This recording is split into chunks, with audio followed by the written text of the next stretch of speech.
is Charter Local Edition. I'm Brad Pomerance. We're at the National Association of Counties Convention in Long Beach, and we are joined by John Renison. He is a supervisor in Imperial County, which is a county in the far south of California, southeast next to LA, more San Diego County. 2 hours from San Diego, right. Sandwiched between Yuma, Arizona and San Diego County. Tell us about Imperial County. Imperial County is 175,000 population, Brad. We're right on the border. We have 7 incorporated cities. Okay. We have some major issues with asthma. Right. Because of the air quality, the dust that's hard to control. But why though? What is it about the air in that part of the state that causes these spikes in asthma?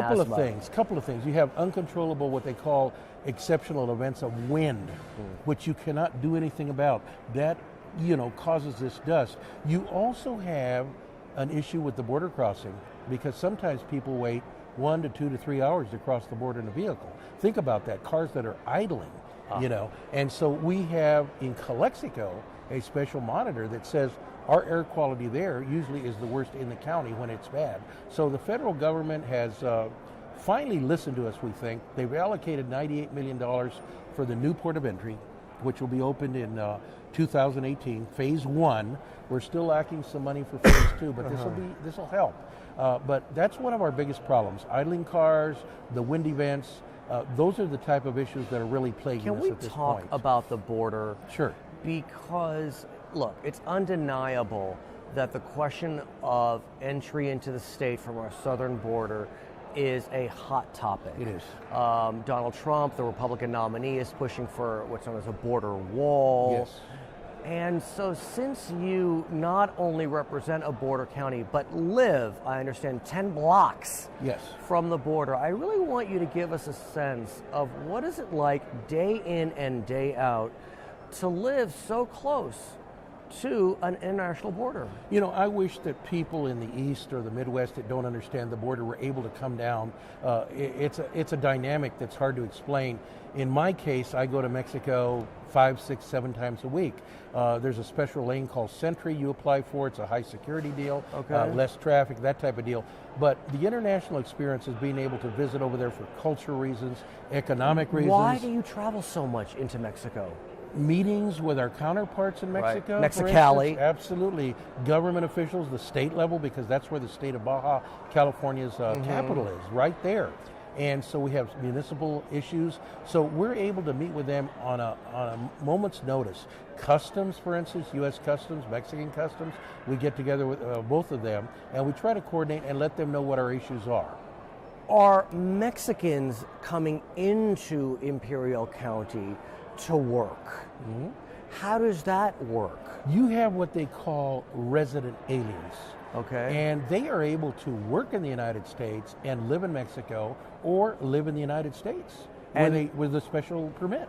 So basically you have this influx every day of about 60,000 people in our county that are normally not there, say, at midnight. Right. So they're there to work, they're there to shop. In order to get a visa to come into the United States just to shop, you must apply and go through some, hurdles and things of that nature. You cannot work.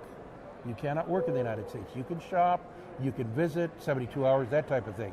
But the visa to work is a resident alien visa, and that allows you to work and be able to commute every day back and forth to Mexico. And are those workers important to the economy of Imperial County? They are. They have a tremendous work ethic. We have a tremendous agricultural-based economy in the valley.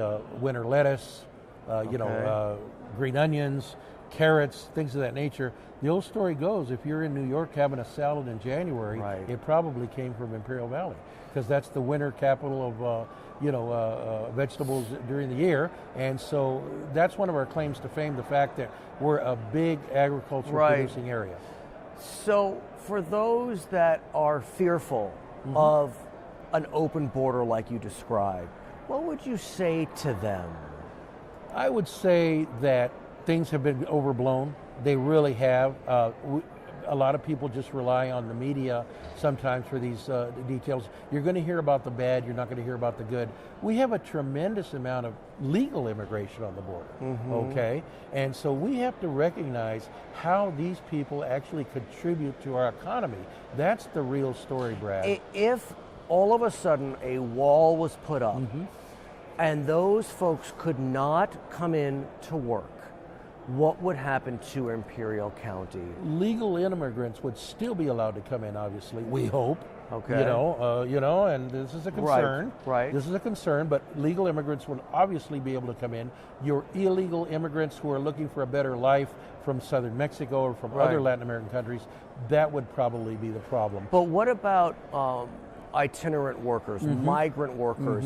Look, for better or for worse, we know that there are undocumented folks working in the fields up and down the state of California. If those undocumented workers vanished for whatever reason, what would the economic impact be on Imperial County? Hard to say, but it would definitely be an impact.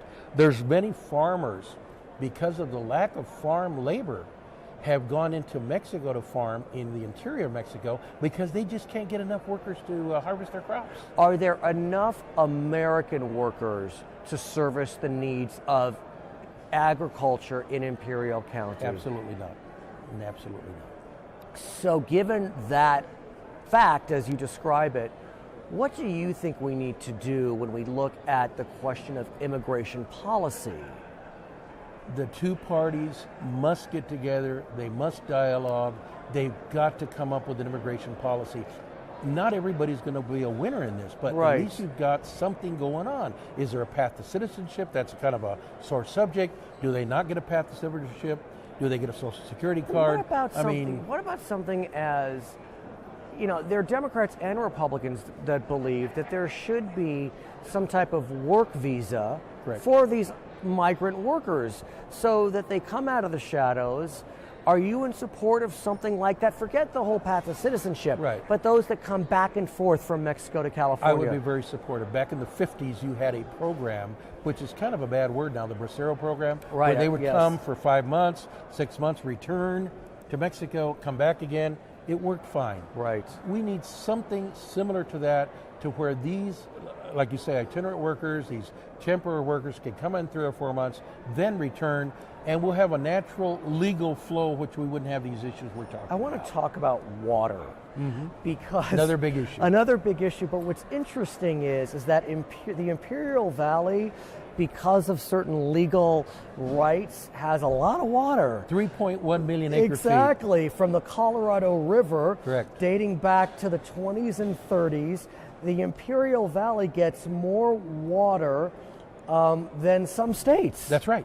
That's exactly right. And that causes some tension. It does. And so what is the Imperial Valley doing to try to help sister counties that may need water that you have? Well, you know, when all of this started many years ago, they did what they call the Quantification Settlement Agreement, which is a sore subject. In 2003, where they said that the Imperial Valley's water would be senior rights. They couldn't take it away.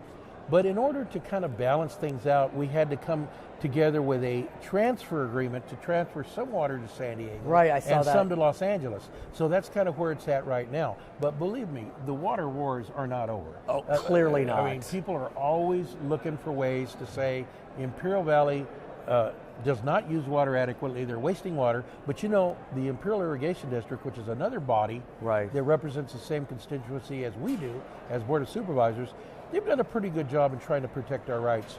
And the County of Imperial have joined the IID in working on protecting our rights, but making sure that people in the other parts of the state know we're not just wasting water because we have senior rights. His name is John Renison. He is a supervisor in Imperial County. My name is Brad Pomerance at NACO, Charter Local Edition.